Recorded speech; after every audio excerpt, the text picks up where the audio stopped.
Hermanos, quería en realidad continuar con el tema que habíamos dejado, ¿cierto?, la semana pasada, pero he venido pensando hace unos días atrás y quería compartirles un tema quizá un poco más sencillo sobre el hijo pródigo. Vamos a ir a Lucas 15, que seguramente es un relato bien conocido, ¿cierto?, del hijo pródigo. Lo vamos a revisar un poquito y vamos a verlo desde otro punto de vista. Porque, como sabemos, la historia del hijo pródigo es una parábola que cuenta el Señor Jesucristo. En Lucas 15 les dije, ¿verdad? Sí, ahí está.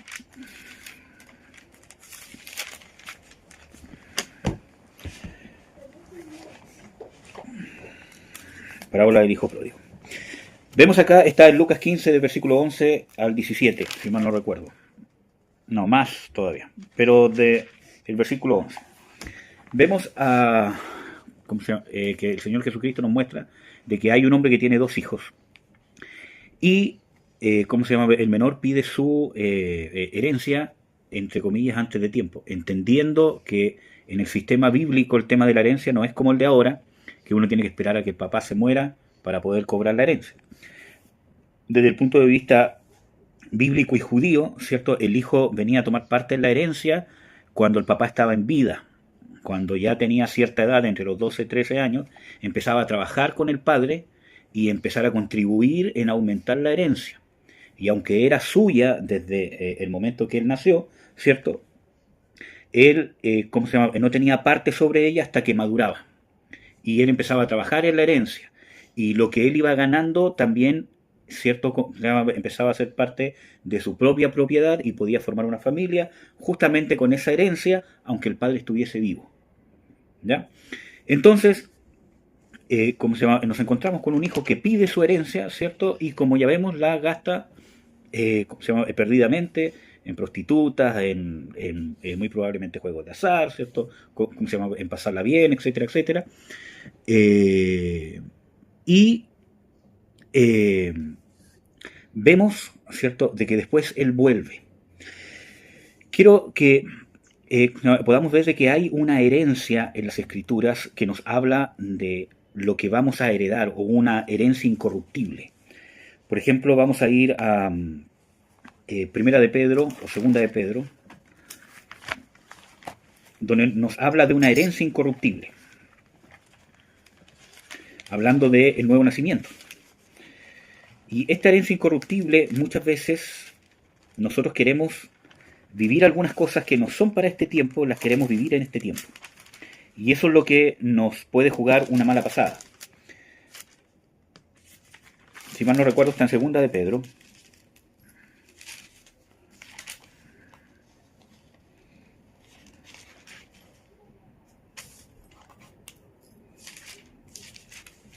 Miren, Segunda de Pedro 1:4, por medio de las cuales nos ha dado preciosas y grandísimas promesas para que por ellas llegaseis a ser participantes de la naturaleza divina, habiendo huido de la corrupción que hay en el mundo a causa de la concupiscencia. Esta es una de las primeras herencias que nosotros tenemos en Cristo Jesús, de participar de la naturaleza divina.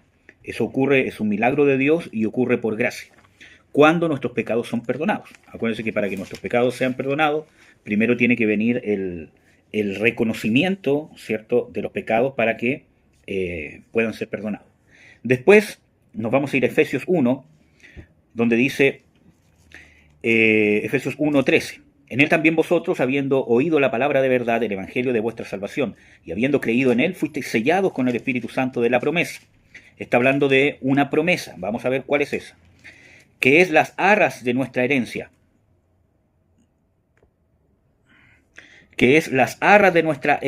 hasta la redención de la posesión adquirida para la alabanza de su gloria. Para que usted pueda entender este pasaje, tenemos que ver, primero, habla de una promesa. Si bien el Espíritu Santo en el creyente, con poder, en el sentido del bautismo en el Espíritu Santo, es llamado la promesa del Padre por el mismo Señor Jesucristo en más de una oportunidad, y también por Pedro, dice que para vosotros es la promesa y para cuantos creyeren.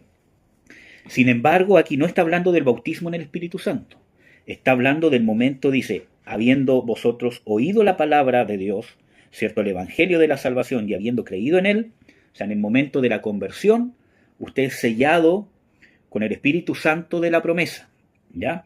Ahora, no es necesariamente el Espíritu Santo la promesa, sino que somos sellados con el Espíritu Santo de la promesa. ¿Por qué digo de que la promesa es algo futuro? Porque dice de que el Espíritu Santo es las arras de nuestra herencia. Y las arras es una garantía.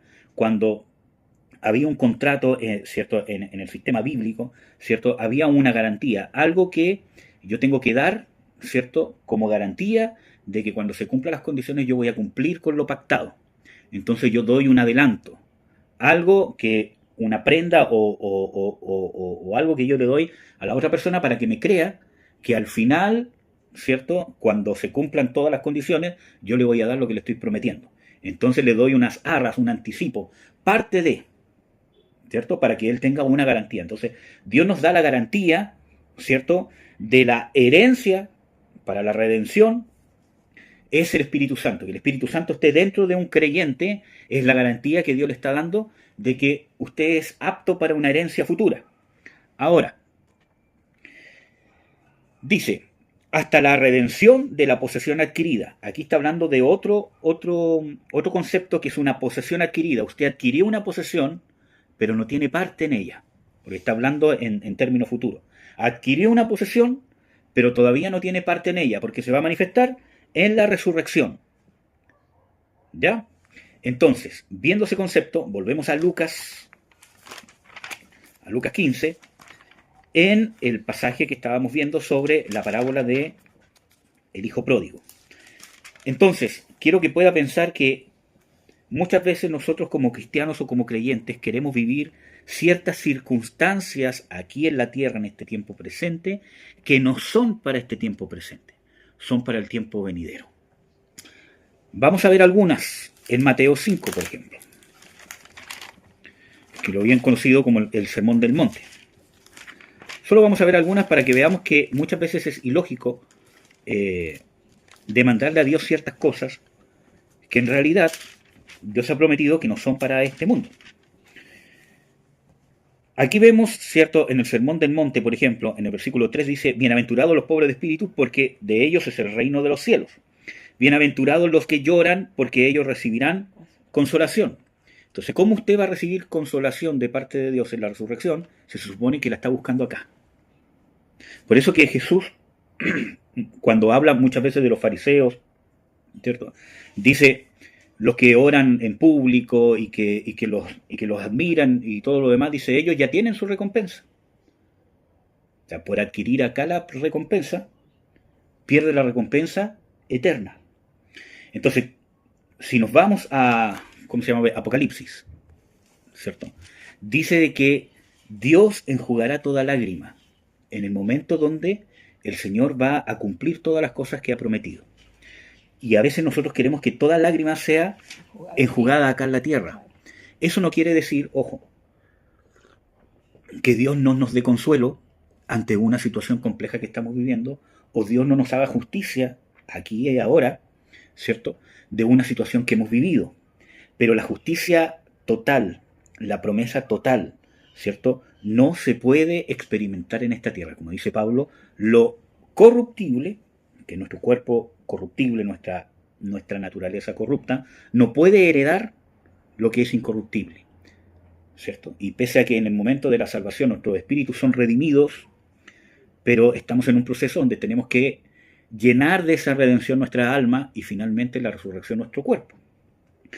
Entonces, desde ese punto de vista vamos a continuar en Mateo 5, ¿sí? Bienaventurados los mansos, porque ellos recibirán la tierra por heredad. Y nos encontramos con innumerables promesas en las Escrituras. Por ejemplo, el hermano Franco el viernes, no me acuerdo si fue este viernes, ¿cierto? Veía de que la herencia en el Salmo 37, ¿cierto? Los que van a heredar la tierra, eso va a ocurrir después de la manifestación de los juicios de Dios o la ira de Dios. Entonces, ¿cómo vamos a recibir la tierra por herencia ahora? Si es una promesa venidera. Y eso nos muestra de que en este transcurso en que, por ejemplo, todo, entre comillas digo, todo es nuestro, tenemos que vivir con mansedumbre. Por ejemplo, la Biblia habla de Abraham, que vivió como peregrino extranjero en la tierra que Dios le había prometido, pisando la tierra que él, o sea, que Dios le había dado, pero vivió en ella como si no fuese de él. ¿Por qué? Porque esperaba la promesa que Dios le iba a dar. Y murió viviendo en una tierra que Dios le dijo que era de él, pero como un extranjero. Porque la promesa Dios la va a cumplir en la redención, cuando resucite, y no solamente con él, sino también con nosotros. Entonces, veamos, versículo 6, bienaventurados los que tienen hambre y sed de justicia, porque ellos serán saciados. Y muchas veces nosotros vivimos circunstancias donde necesitamos que se nos haga, ¿qué cosa? Porque hay hambre y sed de justicia, porque vivimos situaciones injustas, muchas veces que no merecemos, pero queremos ser saciados acá. Y eso no quiere decir de que Dios no nos pueda entregar consuelo, que no nos pueda, ¿cierto?, hacer justicia a ciertas cosas que vivimos, ¿cierto? Pero ¿cómo vamos a nosotros querer vivir la plenitud, ¿cierto?, y ser saciados acá? ¿Cómo vamos a ser saciados en la vida venidera? ¿Cómo vamos a poder obtener esa recompensa que excede a lo que podamos recibir acá? Y eso es lo que usted tiene que entender, de que si Dios nos diera acá las recompensas temporales que muchas veces nosotros esperamos, nos perderíamos las eternas que ciertamente Dios nos quiere dar en el momento que nos encontremos con Él. Entonces, por ganar algo que va a durar, ¿cuánto vive el hombre? ¿80 hasta 100 años? Como mucho. Por ganar algo que va a durar 20, 30, 40 años, ¿cierto? O menos muchas veces, nos vamos a perder algo que va a durar la eternidad. Y Dios sabe eso. Y sabe también muchas veces nuestra ignorancia, ¿cierto?, ante las cosas eternas en comparación con las temporales. Entonces Dios, muchas veces en contra de nuestra voluntad, en cierta manera digo esto, prefiere guardarnos para las cosas celestiales que desperdiciar nuestra propia vida en cosas temporales. ¿Me entiende? Les voy a dar un ejemplo. En Hebreos 11. Es un ejemplo.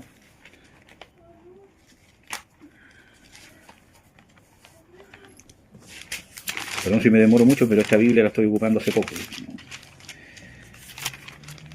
Hebreos 11.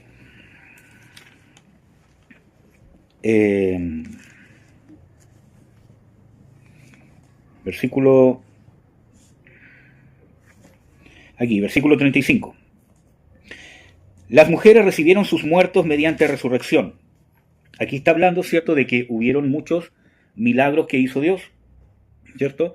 Y mucha gente que murió resucitó para darle consuelo a esas mujeres. Un ejemplo de esto, por ejemplo, vemos una viuda que va con su único hijo que tenía muerto en un ataúd. Jesús ve esto y entra compasión en él. ¿Por qué? Porque una viuda sin esposo, sin hijo, era una viuda que probablemente iba a terminar mendigando o prostituyéndose. Entonces, como vio esto, Jesús para todo y resucita al hijo que había muerto. ¿Me entienden?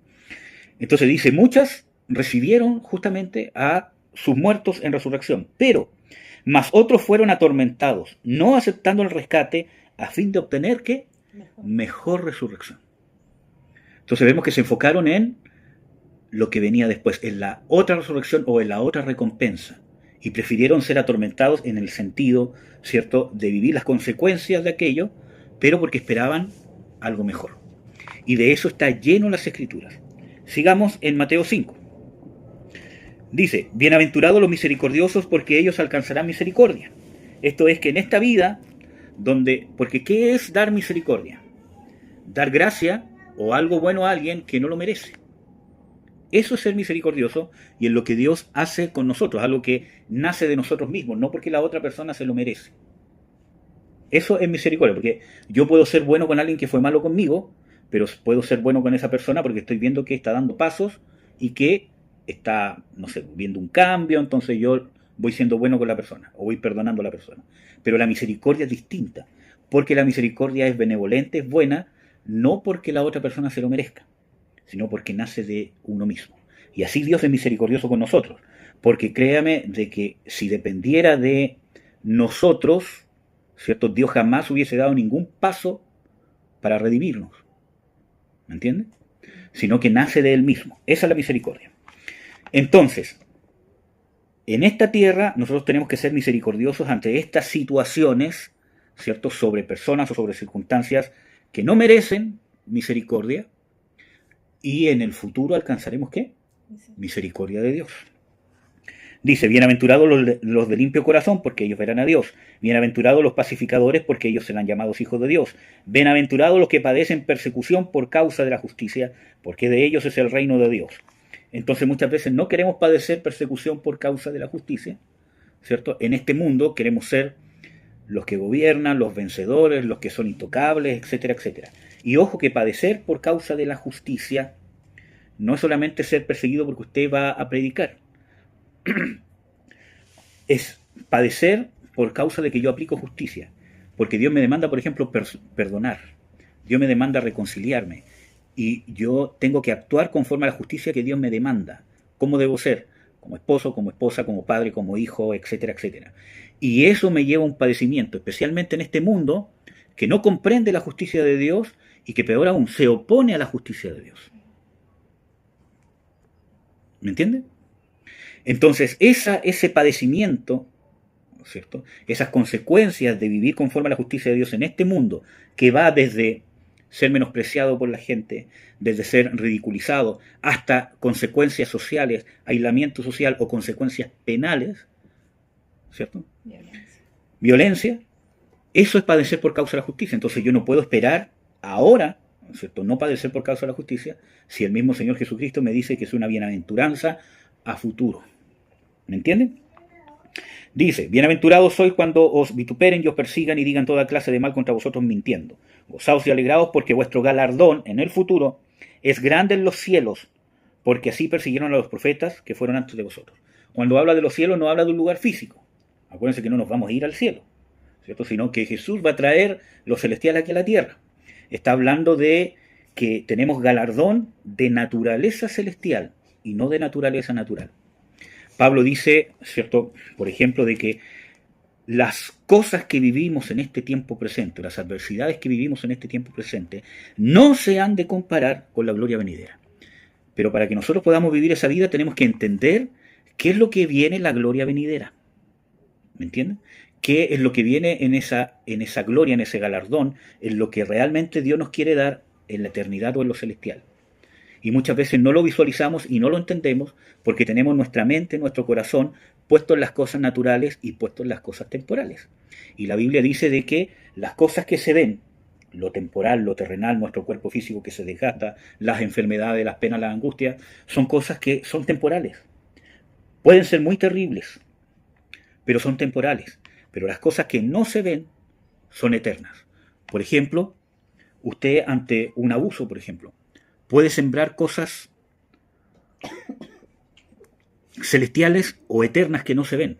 Usted puede sembrar perdón de Dios, trabajar, porque el perdón de Dios no es lo mismo que olvidar o que ya no me cause dolor lo que yo recuerdo. El perdón de Dios es algo que solamente lo puedo dar si tengo una comunión con el perdón de Dios hacia mi vida. Y es algo sobrenatural. Yo no lo puedo dar con mis fuerzas humanas. Entonces, si yo siembro ese perdón, que me va a costar, y me empiezo a relacionar con Dios, llenar de su palabra, llenar de comunión con Dios, con el cuerpo de Cristo, voy a estar sembrando con ese trabajo que quizás dure años, voy a estar sembrando en cosas que no se ven. ¿Me entiendes? Cosas eternas. En algo que se ve. Jesús mismo promete y dice, en el mundo tendréis ¿qué cosa? Aflicción, pero confiad, yo ya he vencido al mundo. Pero esa victoria contra el mundo aparentemente no se ve. Y cuando hablo del mundo no hablo de las personas, hablo del sistema que va en contra de Dios. ¿Ya? Entonces, volviendo a la parábola, ¿cierto?, en Lucas 15, del hijo pródigo. Muchas veces nosotros como cristianos somos como el hijo pródigo. Queremos tomar la herencia, como decía Efesios, que es la herencia futura para su gloria, queremos vivirla aquí y malgastarla en este tiempo y en este mundo que está bajo el maligno. Y como queremos gastarla acá, la desperdiciamos. Porque yo siempre le pregunté al Señor, ¿cómo nosotros podemos malgastar nuestra herencia eterna en las cosas del mundo? ¿Me entiendes? Es como contradictorio. ¿Cómo voy a agarrar la unción y no sé, o algo, y lo voy a ocupar malavidamente? Y es cuando nosotros luchamos usamos nuestra relación con Dios, usamos nuestra fuerza, nuestro tiempo que Dios nos da, ¿cierto? Nuestra familia, nuestros recursos, para poder vivir las herencias que ciertamente son nuestras, herencias celestiales aquí en la tierra. Por ejemplo, cuando hablamos con respecto justamente a no querer padecer, a no querer ser ninguneados, a no querer que nadie nos ofenda, a no querer muchas veces tener que dar un perdón inmerecido. ¿Por qué? No, porque yo soy un hijo de Dios, ¿cierto? Tengo que ver que el otro reconozca, que el otro pague, ¿cierto? Que el otro tiene que dar el brazo a torcer porque yo soy un hijo de Dios, Dios está conmigo, etcétera, etcétera, y yo tengo la razón. E incluso puedo encontrar en la escritura, yo tengo la razón, yo fui víctima de tal y tal circunstancia. ¿Me entiendes? Pero así, ¿cierto? Cuando yo busco eso, estoy siendo como el hijo pródigo, que quiere tomar la herencia de Dios, ¿cierto? De ser un hijo de Dios, de ser consolado, que no haya nadie que me haga frente, etcétera, etcétera, que como dice que Dios ponga en mis enemigos, ¿cierto? Y que ponga mesa enfrente de ellos para mí, etcétera, etcétera. Y quiero vivir eso ahora. Y ahí estoy siendo como el hijo pródigo, porque quiero tomar mi herencia y usarla en un mundo que no está hecho y no está determinado para poder recibir el gobierno de Dios todavía. Si no, Jesucristo ya estaría gobernando físicamente. Y no lo hace hasta que todos sus enemigos sean puestos por estrado de sus pies. Y eso no ha ocurrido todavía y no va a ocurrir todavía. Por lo menos hasta que se derrame la ira de Dios o el juicio de Dios. Entonces, hermanos, así como el hijo pródigo, muchas veces nosotros hacemos exactamente lo mismo. Queremos, por ejemplo, esta profecía que había de los 7 montes, ¿cierto? Eran 7 montes, ¿cierto? De los 7 montes que decía de que por qué el cristianismo siempre está como escondido y tiene que alcanzar el monte de la educación, tiene que haber gente en puestos importantes en la educación, en el gobierno, en la presidencia, ¿cierto? En las comunicaciones. Y nosotros vemos de que los cristianos que han llegado a justamente puntos importantes en las comunicaciones, en los gobiernos, etcétera, etcétera, la mayoría se han corrompido y terminan profesando, terminan promoviendo un evangelio que no es real, porque para poder llegar ahí tienen que transar con los principios divinos, porque este mundo no está hecho y no está preparado para someterse a la voluntad de Dios.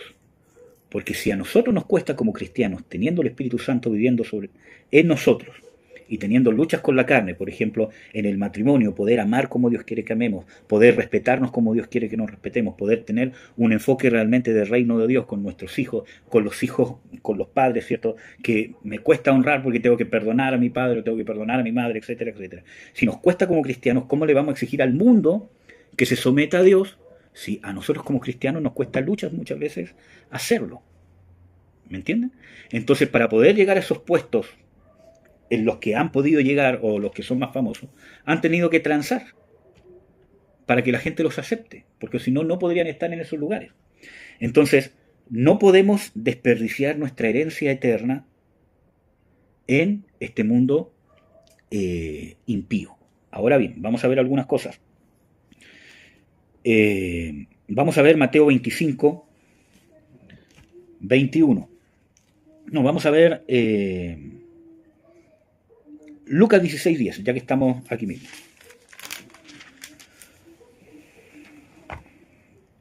Miren, vamos a empezar desde el 9. Aquí hay una parábola donde el Señor Jesucristo cuenta de un mayordomo infiel, que por ser infiel, el jefe o el dueño de este mayordomo lo va a despedir o lo va a echar. Entonces él dice, ¿qué hago, cierto? Porque ¿qué hago ahora? Entonces va donde los proveedores, le dice cuánto debes, debo tanto, no, firma esto, yo lo voy a hacer, etcétera, etcétera. Entonces Jesús da una alabanza a la sagacidad que tuvo. Entonces Jesús dice en el versículo 9, y yo os digo, ganad amigos por medio de las riquezas injustas, para que cuando éstas falten, os reciban en las moradas eternas. Entonces usted dirá, ¿Jesús está promoviendo que nosotros seamos injustos? No, lo que Jesús está diciendo que en este mundo, las riquezas que hay en este mundo, el sistema que se mueve en este mundo es injusto. La política, ya sea el lado de la izquierda o el lado de la derecha o de los que se dicen de centro, en todo hay injusticia.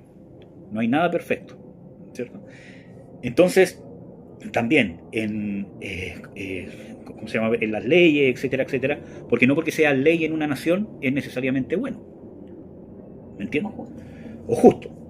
Entonces, que nosotros podamos comportarnos o ganar amigos celestiales o ganar la aprobación de Dios en cómo nos manejamos en este sistema injusto. ¿Me entiendes? Si independientemente del sistema que yo estoy viviendo es injusto, es inmoral en muchas cosas, ¿cierto? Y yo me manejo justamente en aquello, estoy ganando amigos celestiales, entre comillas digo, para seguir lo que el Señor Jesucristo dijo, para que nos reciban en las moradas eternas. Porque miren qué dice después en el versículo 10. El que es fiel en lo muy poco, también en lo que es más es fiel. Y el que en lo muy poco es injusto, también en lo más es injusto.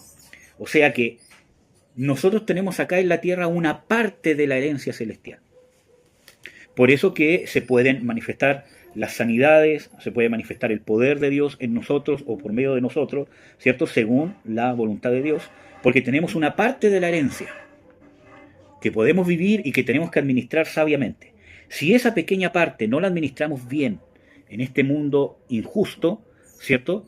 Si somos infieles, también vamos a ser infieles en lo mucho. Y eso mucho es lo que viene en la redención. Dice, pues si en las riquezas injustas no fuiste fieles, ¿quién os confiará lo verdadero? ¿Qué más dice? Si en lo ajeno no fuisteis fieles, ¿quién os dará lo que es vuestro? Entonces, lo que Jesús está diciendo, si en este mundo, en esta tierra, no logran ser fieles, incluso con cosas que no son plenamente de ustedes, porque las escrituras, por ejemplo, dicen de que vamos a heredar la tierra, que Dios nos va a consolar, etcétera, etcétera, pero vivimos, aunque somos dueños de todo, pero vivimos como si no fuésemos dueños de nada. Como dicen las escrituras, el que gobierna este sistema del mundo es Satanás o el Dios de este siglo. Entonces, en esas circunstancias nosotros tenemos que vivir, ¿cierto? Y administrar lo que hemos recibido del reino de Dios, administrarlo de una manera fiel. Y espero que no se vaya muy lejos. Y una de las primeras cosas que tenemos que administrar, por ejemplo, es el perdón. ¿Qué es lo primero que usted recibe de parte de Dios cuando se convierte? El perdón de Dios. Y ese perdón que usted recibe lo tiene que administrar como hijo de Dios. Dar ese perdón. ¿Me entiende? Es una de las primeras cosas que yo tengo que saber administrar con fidelidad. Entonces, si yo no puedo administrar las cosas que he recibido del reino en este mundo que es injusto y no las puedo dar, ¿quién me va a dar lo que realmente es mío? ¿Me entiende? Si yo viviendo en esta tierra que Dios me la ha dado por heredad y viviendo como si no fuese mía, como un peregrino, no puedo vivir de una manera justa, ¿quién me va a dar lo que realmente es mío después cuando todos los enemigos de Jesucristo sean derrotados? Entonces Jesús está hablando de una herencia que vamos a recibir de manera condicional. Si no somos fieles, ¿cierto? Entonces, ¿quién nos va a dar lo que es nuestro? Mamita, debemos nosotros ser fieles en este mundo que nos toca vivir de injusticias. Y tenemos que ver de que justamente necesita ser así porque en este tiempo presente que estamos viviendo nosotros, en esta tierra, en este mundo, es la única oportunidad que tenemos de sembrar en las cosas eternas. No hay otra oportunidad. ¿Me entiende? Esta vida terrenal que nos toca vivir, los años que nos queden a cada uno, porque Dios sabe hasta dónde vamos a llegar, ¿cierto? Es la única oportunidad que tenemos de sembrar lo que vamos a vivir con Dios en la eternidad.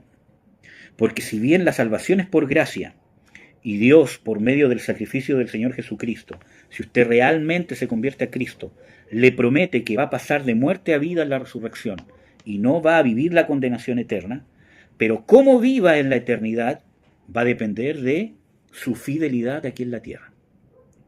Cómo administra las cosas que ha recibido del reino. Y parta por lo más cercano, parta por el núcleo más íntimo de usted, primero por lo que hay en su mente, por lo que hay en su corazón. la amargura, el resentimiento, etcétera, etcétera. Después parta por lo que está más cerca de su relación, el matrimonio, la familia, los padres, y así con los hermanos de la iglesia, etcétera, etcétera. Necesitamos nosotros, en ese tipo de relaciones, necesitamos sembrar, porque no va a haber otra oportunidad. ¿Me entiende? Por eso que Pablo dice, las aflicciones del tiempo presente no se han de comparar con la gloria venidera, porque los galardones y la gloria de Dios que va a venir en la resurrección, si bien es por gracia, pero es meritorio. No es que usted sea salvo por obras, porque eso ya lo hizo Dios en el Señor Jesucristo. Y eso en eso usted no tuvo nada que ver. Dios lo encontró, Dios le dio la libertad para poder encontrarse con Jesucristo y para poder tomar una decisión, ¿cierto? Pero los galardones que vienen en la resurrección son meritorios. ¿Qué hace usted con la salvación que Dios le ha dado? Y eso nos toca vivir como peregrinos en una tierra o teniendo las promesas que son nuestras. Entonces, ¿Dios lo puede consolar acá? Sí. ¿Dios le puede, hacer justicia acá? Sí. Pero no necesariamente vamos a vivir esa plenitud en esta tierra y nosotros tenemos que saber que es así. ¿Me entiende? Por ejemplo, usted dirá, pero encuentro pasajes bíblicos, hermanos, que hablan de que, por ejemplo, Dios no quiere que yo tenga necesidades, económicas. Pero nos encontramos con otros pasajes donde Jesús dice, por ejemplo, siempre habrá pobres. ¿Cierto? O Pablo muchas veces que dice sobre iglesias enteras que en su pobreza supieron dar aún más de las fuerzas que tenían. Entonces usted dirá, ¿había una iglesia pobre? Probablemente. Entonces, usted tiene que entender de que no va a ser multimillonario en esta tierra, no va a ser rico en esta tierra, si bien Dios quiere que usted tenga un buen pasar y Dios quiere bendecir su trabajo y la obra de sus manos, pero no puede esperar vivir las riquezas celestiales en esta tierra porque no están hechas para eso en este tiempo. Por ejemplo, usted quiere vivir sin problemas en el matrimonio, que sus hijos nunca se enfermen, que nunca tenga un problema con su cónyuge, que nunca pase ningún percance. Y esa no es la promesa que nos hace Jesús. Jesús dice, en el mundo tendréis aflicción, porque Jesús sabe que este mundo está bajo el maligno. ¿Me entienden? Y el ejemplo más grande es el mismo Señor Jesucristo, una contradicción tremendamente grande, siendo el Rey de Reyes, el Hijo de Dios, el único hombre que ha sido grato en el corazón del Padre por méritos propios, ¿cierto? Vivió como aparentemente, ¿cierto? Alguien abandonado por Dios, digo aparentemente desde afuera. Nació en un pesebre. Sus padres eran pobres, nunca fueron millonarios. Hay muestra de que cuando van a dar el sacrificio por el nacimiento del hijo, Dios tenía 2 ofrendas, que era un cordero, etcétera, etcétera, y para los que no tenían suficiente dinero para dar un cordero, tenían que llevar una tórtola, o 2 tórtolas creo que era. Y los padres del Señor Jesucristo llevan 2 tórtolas. Eso mostraba de que eran pobres. ¿Me entienden? Entonces vemos de que Jesús tampoco fue multimillonario como dicen algunos falsos predicadores, ¿cierto? Que Jesús era prácticamente un ingeniero, multimillonario, empresario, y no es así. La Biblia dice que Él se hizo pobre. ¿Me entienden? Entonces, si el mismo Jesús vivió así, de esa manera, siendo el Rey de Reyes, y el punto principal es que el enfoque que tenía el Señor Jesucristo era el correcto. Cuando es confrontado, ¿cierto? Y Pilato le dice, y tú eres rey, él dice, mi reino no es de este mundo, porque si mi reino fuera de este mundo, mis súbditos pelearían y no me dejarían ser entregado en tus manos. Y a veces nosotros perdemos el enfoque de que el reino en que hemos sido injertados no es de este mundo. Por eso muchas veces nos encontramos con frases que dicen, por ejemplo, y no se metan con un cristiano porque Dios defienda a sus hijos, ¿cierto? Como dándole miedo, ¿cierto? A las personas que no nos hagan cosas malas. Y eso no ocurre, al contrario. Todo lo contrario. Porque esa es una promesa que no es para este mundo. Dios aparentemente, ¿cierto? Aparentemente vivimos como si, digo aparentemente, espero que no me malentiendan, como si Dios no nos defendiera, aparentemente, aunque sí lo hace, ¿cierto? Porque nosotros tenemos que, por muchas tribulaciones, entrar al reino de Dios, como dice Pablo en el libro de Hechos. Dice, es necesario que por muchas tribulaciones entremos al reino de Dios. Y esto es que entremos a la herencia de reinar. Entonces, no pretenda que en este mundo su situación cambie del todo. Dios lo quiere bendecir y lo va a bendecir. Dios quiere que pueda, mejorar su matrimonio, su relación matrimonial, su relación con sus hijos. Dios la quiere restaurar. Dios quiere que tenga usted que tenga un buen pasar financiero. Dios quiere que usted tenga salud, pero dentro de las limitaciones que tiene este mundo. ¿Entiende? Por ejemplo, Dios quiere que usted aprenda a manejar sus finanzas para que tenga un mejor pasar. Dios le quiere dar una mejor oportunidad para que usted pueda trabajar mejor. Dios quiere que usted pueda vivir con paz y con gozo y no en amargura o en depresión o en ansiedad.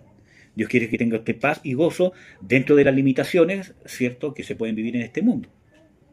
Dios quiere que usted pueda aprender a gestionar sus emociones, la amargura, que usted pueda aprender a manejar su tristeza, su angustia, su alegría también. Dios quiere que usted aprenda a hacerlo, pero dentro de las limitaciones que tiene este mundo, que siempre van a haber situaciones que nos van a poner en circunstancias que vamos a tener una tendencia a caer en depresión, a caer en amargura, o muchas veces cometer excesos porque estamos demasiado contentos. ¿Me entiende? Entonces, Dios quiere que nosotros aprendamos, pero en este mundo no van a faltar situaciones que nos lleven a la angustia, a la amargura o a incurrir en excesos. Y Dios quiere que aprendamos a gestionarlo, a manejarlo, que vivamos en una paz. Por ejemplo, ¿cierto?, en su cuerpo físico. Dios quiere que usted tenga salud, pero también quiere enseñarle, ¿cierto? Sí, mi niña. Pero Dios quiere enseñarle que usted sea diligente con su cuerpo. ¿Me entiende? Que usted aprenda a cuidar su cuerpo, sabiendo, como dice Pablo, que este hombre exterior, este cuerpo físico, se va desgastando y va envejeciendo, y eso es normal. ¿Me entiendes? Salvo en mí, que yo no envejezco. Pero... Pero una promesa de una vida, por ejemplo, sin ninguna enfermedad, sin ninguna dolencia, yo no puedo pretender vivirla aquí en la tierra. Sí, no, los apóstoles no habrían muerto. Etcétera, etcétera. Justamente. Por ejemplo, los apóstoles, aunque hay algunos que está aquí registrado en el libro de Hechos, pero históricamente nosotros sabemos de que todos murieron como mártires. Exacto. ¿Me entienden? Murieron avergonzados, murieron como criminales. Entonces, ¿dónde está esa actitud muchas veces de que queremos como iglesia tener un lugar importante, queremos tener un lugar de preeminencia y que las personas que nos respeten? Eso no va a pasar, porque la justicia de Dios se opone a la manera de vivir del mundo, y el mundo se opone a la justicia de Dios. Y si usted no está dispuesto a pagar ese precio, y perdone que se lo diga así, no es apto del reino de Dios y no es apto para reinar con Jesucristo cuando Él venga. Y Jesús es claro cuando dice, el que pone la mano en el arado y mira para atrás, o sea, mira lo que supuestamente estoy perdiendo por el reino, no es apto del reino de Dios, o no es apto de mí. ¿Me entiende? Entonces, tenemos que tomar la decisión. Dios, por ejemplo, usted tampoco puede pretender que nunca tenga un problema con su cónyuge, porque en el matrimonio se dan problemas, aunque sí Dios quiere que nuestra relación mejore. ¿Me entiende? Que no estemos peleando todos los días, que no hayan heridas, que nos respetemos, que nos amemos. Pero no podemos pensar que no va a haber ningún problema, o que no vamos a vivir ninguna dificultad familiar, económica o con nuestros hijos. No podemos pretender que sea así, porque eso es una promesa para la vida venidera, aunque Dios sí quiere que usted gestione de manera correcta su paternidad y su maternidad. ¿Me entiende? Independientemente de la etapa que usted le toque vivir como padre. Yo el otro día estaba conversando con mi papá y le decía, es que como papás nosotros no nos podemos deshacer de la responsabilidad de ser papás. Aunque todos nuestros hijos estén grandes, estén casados, ya tengan su familia, yo sigo siendo papá. Cuando mi hijo esté grande, esté casado, yo sigo siendo papá. Obviamente mi responsabilidad no es la misma que tengo ahora, que él tiene 5 años que prácticamente depende completamente de mi esposa y de mí. Su salud depende de nosotros, su salud emocional, su salud física, lo que come, etcétera, etcétera, lo que viste. Pero cuando él ya esté formando su familia, ya sea un adulto, van a haber responsabilidades que son de él. Pero yo sigo siendo papá. Tengo una responsabilidad delante de Dios que cumplir. Entonces, independientemente de la etapa, por ejemplo, la paternidad que esté llevando, tengo que llevarla ahora de la manera que Dios quiere que la lleve. Con la sabiduría que Dios me da, con el perdón que Dios me da, con la gracia que Dios me da. ¿Entiendes? Entonces, pero eso no quiere decir que no voy a tener inconvenientes, malos entendidos. Entonces no podemos querer vivir en esta tierra la herencia completa. Y así como el hijo pródigo malgastó su herencia con prostitutas, etcétera, etcétera, y con un montón de cosas, así también muchas veces nosotros como cristianos, cuando nosotros queremos vivir la herencia que es de la redención final aquí en la tierra, ser preeminentes, que no me pasen enfermedades, porque cuando usted tiene expectativas erradas, se va a amargar con Dios cuando no se cumplan. ¿Por qué se me enfermó mi hijo? ¿Por qué murió un familiar? ¿Me entiende? ¿Por qué hubo un cáncer en la familia? ¿Y por qué hubo un cáncer que llegó a la muerte, por ejemplo? Si la Escritura dice que tú eres sanador. No, porque perdí el trabajo. Son situaciones complejas y son situaciones fuertes. ¿Me entiendes? ¿Por qué estoy sin trabajo y estoy de una en otra? ¿Por qué nunca puedo salir de esta situación? ¿Por qué tengo un cónyuge que no se convierte? ¿Por qué tengo hijos que están cayendo en la droga, que están cayendo en, ¿cómo se llama?, en el homosexualismo, que están cayendo en la fornicación? ¿Por qué?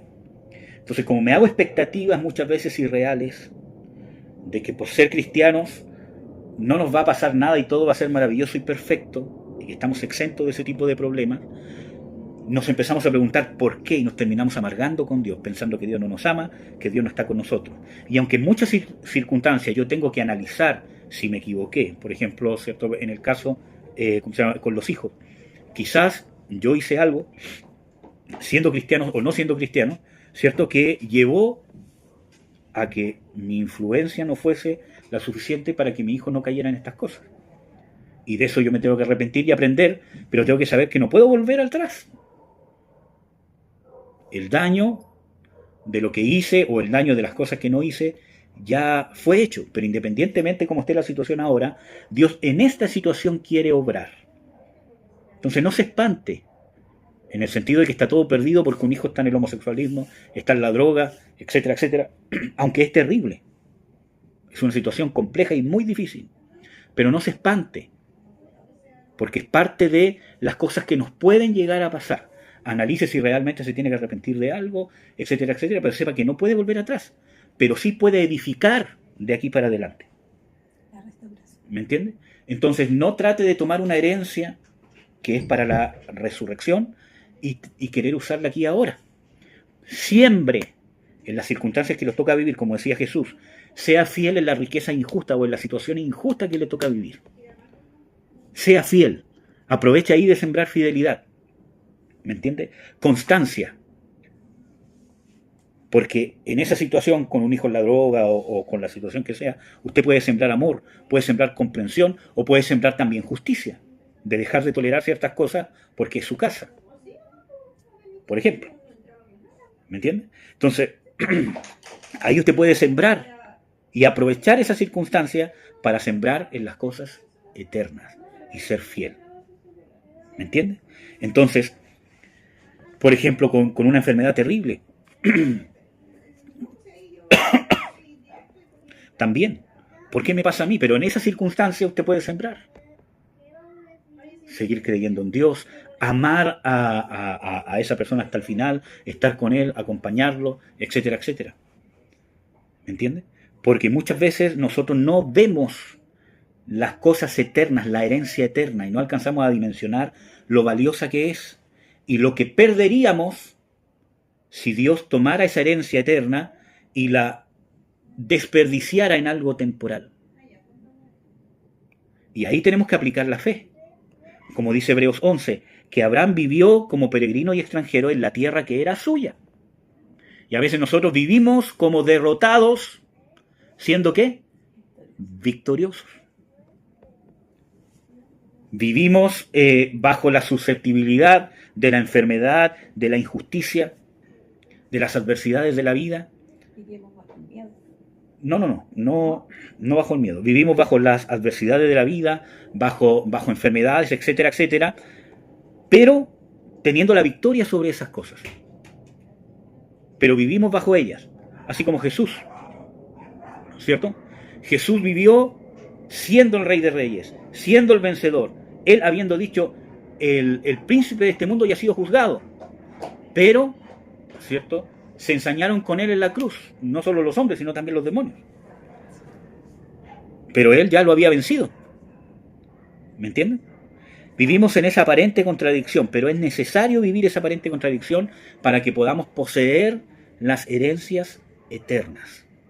Porque la pérdida de un familiar, en que un hijo se vaya al homosexualismo, a la droga, etcétera, etcétera, o el término de un matrimonio, un divorcio, podemos nosotros, en esa situación de injusticia, que se supone que no deberíamos vivir en la herencia eterna, podemos sembrar y ser fieles. Buscar el consuelo de parte de Dios, buscar la paz de Dios, perdonar, manifestar nuestra fe en la soberanía de Dios. Aunque no entiendo esta situación, pero yo creo en ti y me entrego a ti. Y sigo creyéndote y busco crecer, busco desarrollarme, busco servirte. ¿Me entiendes? Entonces, así como el hijo pródigo, pero el mismo hijo pródigo pudo, ¿qué cosa? Volver al padre. Muchas veces nosotros nos hemos amargado porque queremos malgastar esa herencia. Y así volvió al padre y el padre está con los brazos abiertos. Esperamos que volvamos en sí y podamos que nosotros vivir este caminar con nuestro padre, vivir la vida que nos toca vivir en esta tierra, ya sea no en las finanzas que nos gustaría tener, no en el tipo de familia que nos hubiese gustado tener, no en la salud que nos hubiese gustado tener, etcétera, etcétera. Podemos vivirla al amparo, al lado del Padre, como el hijo pródigo cuando volvió. ¿Me entienden? Que todo lo que tiene el Padre es nuestro, y cuando estamos al lado del Padre, bajo sujeción, queriendo vivir en fidelidad, Dios nos va dando lo que necesitamos. Y se manifiesta el poder de Dios para poder tener una sanidad milagrosa o para vivir bajo una circunstancia de enfermedad, vivir con una paz, con una fe sobrenatural, poder resolver un conflicto matrimonial o poder sobrellevar y enfrentar un conflicto matrimonial aunque se demore años, pero vivirlo bajo el amparo del Padre, con el gozo, con la paz, con la sabiduría que nos da Dios. Amén, hermanos. Así que eso, los aliento a querer no tomar una herencia que está reservada en los cielos para la resurrección, sino que en lo que nos toca vivir, sembremos para lo incorruptible. Esperemos un poquito. Para lo incorruptible. Tenemos que sembrar. Entonces, en las circunstancias adversas que le toca vivir en la vida, en lo financiero, en lo relacional, ya sea con el matrimonio, con hijos, con quien sea, o con el mundo, con el trabajo, en la salud, en la enfermedad, etcétera, etcétera, en el luto, ¿no es cierto? En todas esas circunstancias usted pueda sembrar. Y el primer paso para sembrar es que yo me siente a ver si realmente hay algo que yo hice mal, independientemente que era cristiano o que no era cristiano, si hay algo que hice mal, ¿cierto? Y poder reconocerlo si es que hubiere, porque hay situaciones que escapan de lo que nosotros podemos controlar, pero especialmente en lo relacional, con padres, hijos, cónyuges, o muchas veces en lo físico. Por ejemplo, si yo he llevado una vida donde no me he cuidado, obviamente voy a vivir las consecuencias en mi cuerpo. En lo financiero. Si yo no fui responsable o no tomé buenas decisiones en lo financiero, obviamente ahora voy a vivir las consecuencias de aquello. Si yo me siento, que es el primer paso, y analizo si hay algo que pude hacer y que no hice, y esa situación la perdono y la acepto, porque ya no puedo volver atrás, la perdono, cierro ese capítulo, me entrego a la soberanía de Dios y ahora me siento delante de Dios y digo ya, admito mi error, yo me equivoqué, no fui diligente en mi relación matrimonial, por ejemplo. Sembré discordia, sembré odio en mi cónyuge y ahora lo estoy sembrando. O indiferencia. En, ¿cómo se llama?, en lo financiero. No tomé buenas ¿cómo se llama?, decisiones, fui responsable, no tengo idea, con las deudas, etcétera, etcétera. En el área en el área de la salud, etcétera, etcétera. Ya, Señor, admito, me equivoqué, pero ahora me planto de aquí adelante, ayúdame porque tú eres mi fuente. ¿Qué puedo hacer? Porque yo quiero hacer las cosas, quiero ser fiel, aunque sean las cosas injustas, aunque sea por mis propios errores. Algunas cosas no van a ser por sus errores, porque usted no puede controlar una enfermedad que le da al cónyuge o una enfermedad que le da al hijo, ¿cierto? Pero, ¿qué puedo hacer ahora con esto? Perdí un familiar, perdí un matrimonio, tengo un hijo que ya está en la droga, tengo un hijo que se perdió, tengo un hijo que está en el homosexualismo, tengo una tremenda deuda, ¿cierto? ¿Qué hago ahora? Y ahora empiezo a edificar. Señor, ayúdame, tú eres mi fuente, provéeme para poder empezar a ordenarme con mis deudas. Es que es una deuda impagable, pero voy a empezar a trabajar, voy a empezar, y de a poco voy a ir construyendo algo mejor. Con un cónyuge, con un divorcio, el perdonar, el mantener una relación sana, o con hijos, ¿cómo lo hago ahora? ¿Cómo los puedo apoyar sin dejar de hacer justicia? ¿Cómo les puedo manifestar tu amor? En una condición física, ¿qué puedo hacer ahora?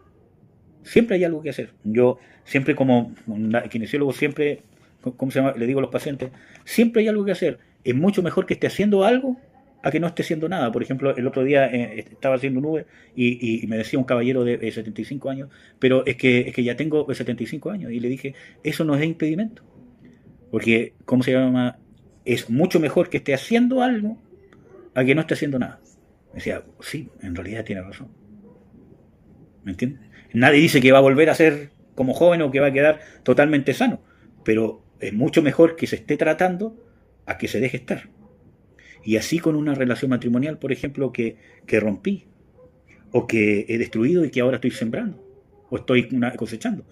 Independientemente de que hay indiferencia, odio detrás y que no puedo volver atrás para no cometer los errores que ya cometí, pero puedo sembrar. Tengo una oportunidad de mostrar arrepentimiento, mostrar un cambio. Y quizás nunca vamos a volver a ser lo que deberíamos haber sido, pero vamos a estar mucho mejor que si me dejo estar.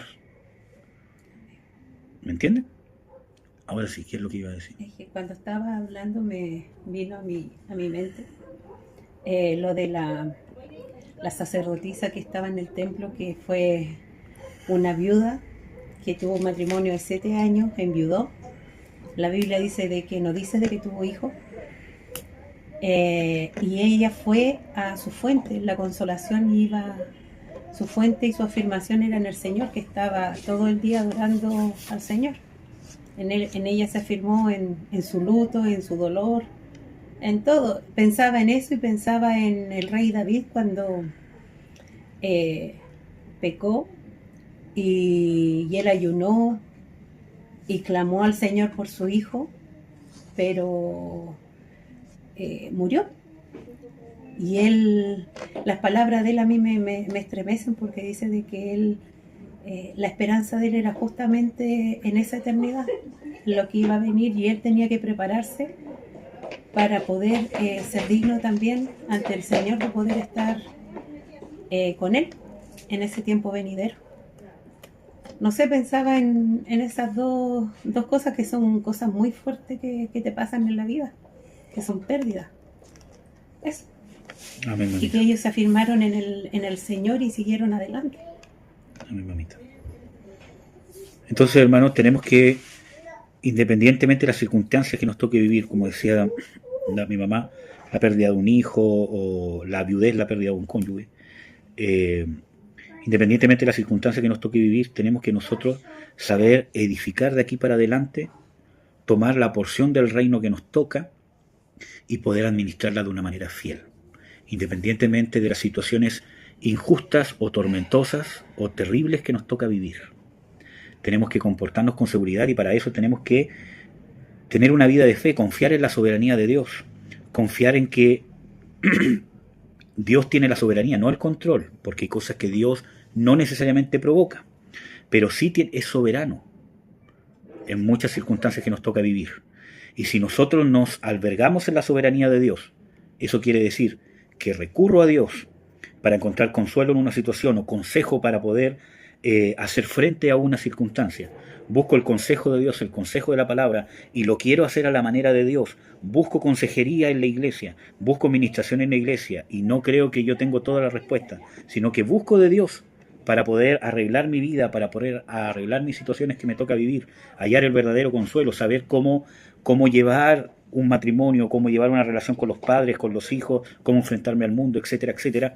Cuando yo hago eso, entonces estoy siendo fiel en las riquezas injustas.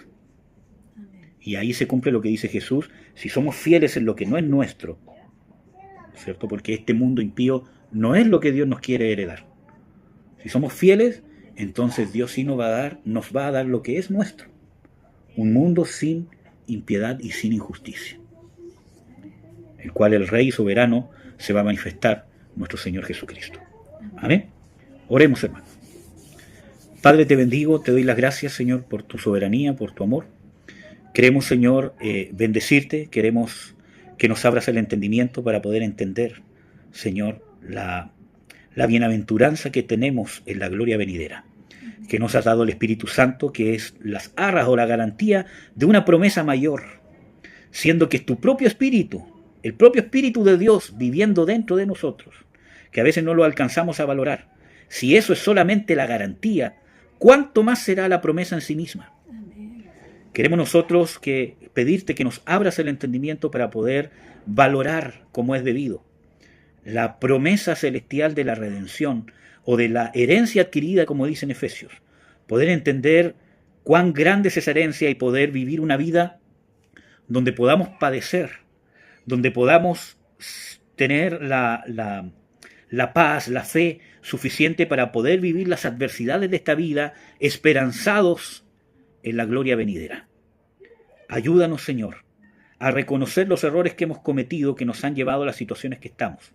O a veces ni siquiera hemos cometido errores, pero poder aceptar las situaciones que nos ha tocado vivir, aceptarlas en fe, en soberanía, y poder mirar hacia adelante sabiendo que tú, en todas estas circunstancias, nos tienes preparada una herencia incorruptible eterna.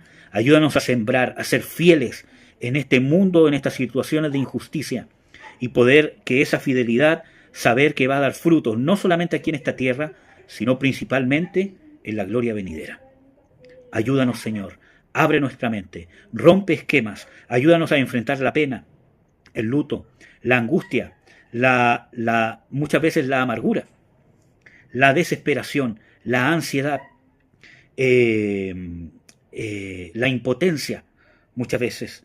Ayúdanos a enfrentarlas, a manejarlas en la fe de que podemos siempre edificar con fidelidad, y tú nos quieres dar, tú nos quieres amparar, tú nos quieres dar gozo, paz, tú nos quieres dar bienestar, tú nos quieres dar cosas mejores que las que tenemos, pero siempre con la vista puesta en la redención y en la herencia adquirida que se va a manifestar en la resurrección, Señor. Queremos ser parte del reino, queremos reinar aquí en la tierra, no buscando el consuelo completo aquí, sino sembrando para el consuelo venidero. Queremos ser verdaderos hijos e hijas del reino aquí en la tierra. En el nombre de Jesús. Amén.